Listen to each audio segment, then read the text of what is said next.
Vallabhbhai Patel, the man who led the people of Gujarat through several social movements and earned himself the name Sardar.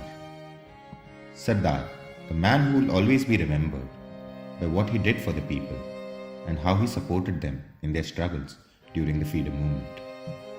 Sardar, the man who knitted together over 500 princely states to present us with this tapestry of rich culture and heritage we call ourselves a product of. How exactly he did that is what we'll be exploring today. Now to transport you to the India then, this map shows the regions directly under the British Crown and the princely states which were indirectly under the British Crown, however, were for all means and purpose subservient to it. So, this was during the time when the Britishers were leaving India and proposed the transfer of power by dividing India into today's version of India and Pakistan.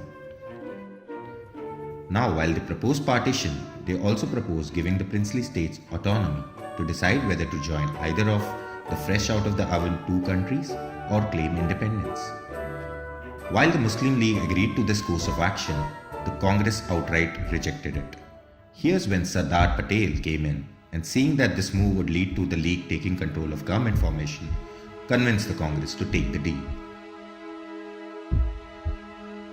This is also when the rest of the country, including Mahatma Gandhi, looked to him and his acumen to integrate the 562 princely states into the Indian state. Along with V.P. Menon, Sardar Patel made the rounds of each and every princely state and used his tact and political insights to convince almost all of these states to merge with India. He also developed the strategy of privy purses, which was essentially a payment made to the rulers of the states for agreeing to accede to India.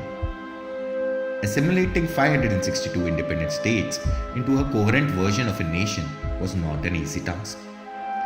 So, to make governance easier and maintain a sense of sturdiness in the formation of the nation, he went about merging certain states with neighboring provinces to form a single governable unit.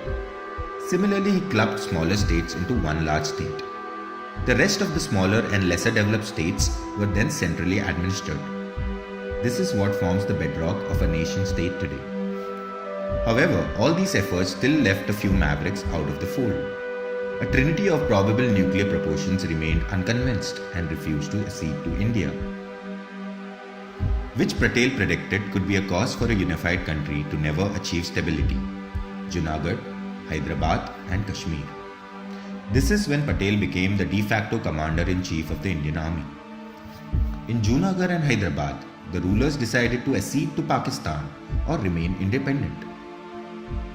The citizens understandably rose in outrage against the rulers, forcing the rulers to give up command, following which Patel took a stand and ordered the army to annex the regions, fusing the states into a nation.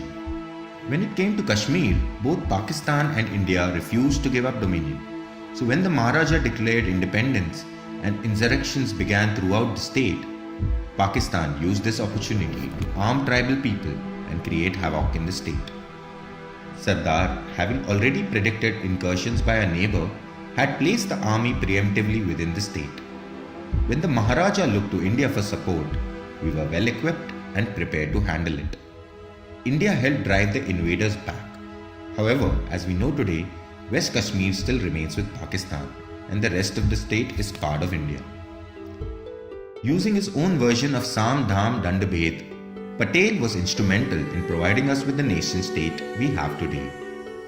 He was the person the country wanted as the first Prime Minister until he stepped aside to pave way for Nehru to take up the mantle, becoming instead the first Deputy Prime Minister.